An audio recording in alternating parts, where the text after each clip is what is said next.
ជាង200ឆ្នាំមកនេះនាវាមុជទឹកបានដើរតួនាទីយ៉ាងសំខាន់ក្នុងកិច្ចប្រតិបត្តិការទាំងការការពារនិងទាំងសង្គ្រាមប្រឆាំងសត្រូវ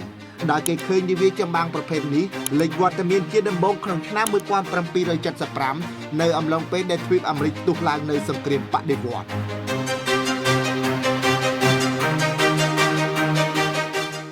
ការធ្វើទំនើបកម្មក្នុងវិស័យយោធានាសម័យនោះសពាវុធសម្រាប់កងទ័ពជើងទឹកគឺដើរតួនាទីយ៉ាងសំខាន់បំផុតនិងមានតម្លៃថ្លៃបំផុតពិសេសអំឡុងសង្គ្រាមលោកលើកទី1សង្គ្រាមលោកលើកទី2និងសង្គ្រាមត្រជាក់លើកទី1នាវាមុជទឹកត្រូវបានគេប្រើប្រាស់យ៉ាងទូលំទូលាយក្នុងប្រតិបត្តិការសង្គ្រាមដោយត្រូវបន្តអភិវឌ្ឍមកទល់ពេលបច្ចុប្បន្ននេះ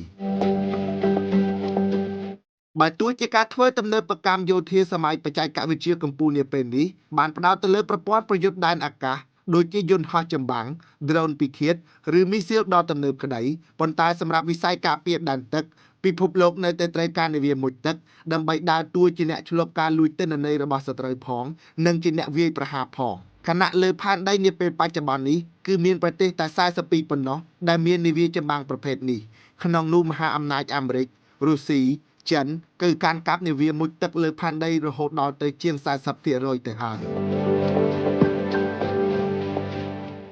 1សហរដ្ឋអាមេរិកផ្អែកលើរបាយការណ៍វាយតម្លៃដោយ Global Firepower ចេញផ្សាយនៅដើមឆ្នាំ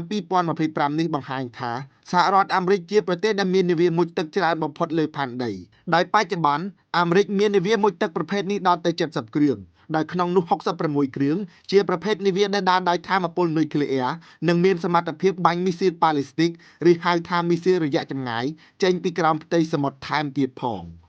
ដោយសារតែនាវាមុជទឹកនៅតែមានតួនាទីសំខាន់ក្នុងសង្គ្រាមដែនសមុទ្រនាំឲ្យសហរដ្ឋអាមេរិកកាលពីឆ្នាំទៅមិញបានដាក់ចេញគោលនយោបាយផលិតនាវាប្រភេទនេះបន្ថែមពីលើផែនការចាស់2គ្រឿងក្នុងមួយឆ្នាំដល់ទៅ5គ្រឿងក្នុងមួយឆ្នាំ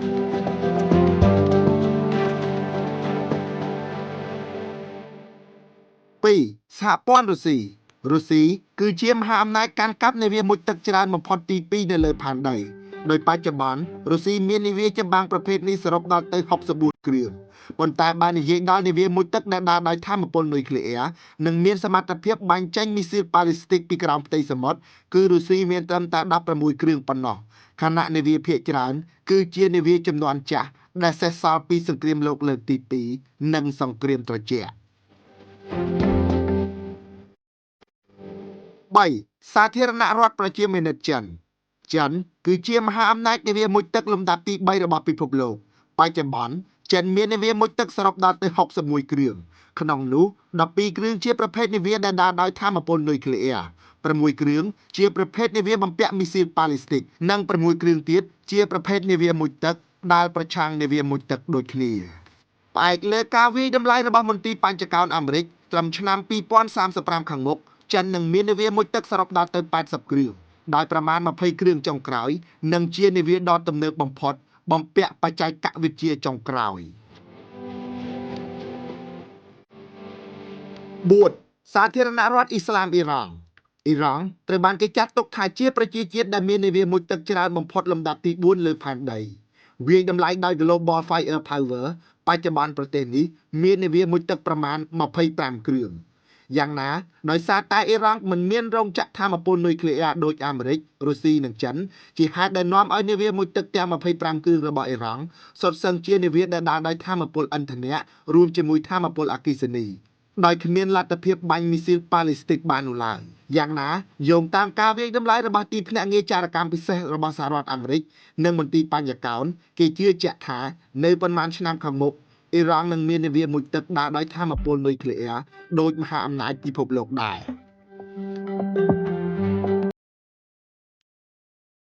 5ព្រះរាជាណាចក្រជប៉ុនត្រូវបានគេស្គាល់ថាជាមហាអំណាចដែនមហាសមុទ្រប៉ាស៊ីហ្វិកកាលពីអំឡុងសង្គ្រាមលោកលើកទី2និងធ្លាប់ជាប្រជាជាតិដែនកោះដែលខ្លាំងក្លាបំផុតនៅលើផែនដីនាំឲ្យជប៉ុនពិតជាមាននាវាមុជទឹកដ៏ច្រើនសន្ធឹកសន្ធាប់សម្រាប់វិស័យការពារដែនទឹករបស់ខ្លួនជាមិនខានបច្ចុប្បន្នជប៉ុនជាប្រទេសដែលឈរលេខរៀងទី5នៅលើពិភពលោកដែលមាននាវាមុជទឹកច្រើនបំផុតមួយជាមួយតួលេខសរុប24គ្រឿងឯណោះដោយសុទ្ធសឹងតែជានាវាដែលដើរដោយថាមពលឥន្ធនៈម៉ាស៊ូតរួមជាមួយអគ្គិសនី ចំពោះមូលហេតុដែលនាំឲ្យប្រទេសបច្ចេកវិទ្យាជឿនលឿនបំផុតលើផែនដីមួយនេះបែរជាគ្មាននាវាមុជទឹកដដែលដោយថាមពលនុយក្លេអ៊ែរនោះគឺដោយសារតែចាប់តាំងពីចាញ់សង្គ្រាមលោកលើកទី2មកជប៉ុនត្រូវបានគេរឹតបន្តឹងជាខ្លាំងក្នុងចំណោមជាប្រទេសដែលមិនអនុញ្ញាតឲ្យមានវិស័យយោធាទូលំទូលាយនោះឡើយរាប់បញ្ចូលទាំងកម្មវិធីអាវុធនុយក្លេអ៊ែរពិសេសក្រោមកិច្ចព្រមព្រៀងមិនអនុញ្ញាតឲ្យកាន់កាប់អាវុធនុយក្លេអ៊ែរឆ្នាំ1967ជប៉ុនគឺគ្មានសិទ្ធិទិញឬផលិតអាវុធគ្រប់ប្រភេទទាំងអស់ដែលពាក់ព័ន្ធនឹងថាមពលនុយក្លេអ៊ែរឡើយបើទោះជាច្រើនឆ្នាំមកនេះរដ្ឋាភិបាលតូក្យូបានប្រឹងប្រែងយ៉ាងខ្លាំងដើម្បីលុបចោលកិច្ចព្រមព្រៀងឆ្នាំ1967ក្តីប៉ុន្តែករណីលេចធ្លាយសារធាតុវិទ្យុសកម្មចេញពីរោងចក្រថាមពលនុយក្លេអ៊ែរនៅខេត្ត Fukuyama អំឡុងឆ្នាំ1986វាបានក្លាយជារបាំងរារាំងមហិច្ឆតាផលិតអាវុធនុយក្លេអ៊ែររបស់ជប៉ុនមួយជាន់ទៀតដែលសូម្បីតែសំណើផលិតនាវាមុជទឹកដើរដោយថាមពលនុយក្លេអ៊ែរក្នុងបុព្វហេតុការពារដែនអធិបតេយ្យភាពរបស់ខ្លួនក៏មិនត្រូវបានអនុញ្ញាតឲ្យផលិតឡើយ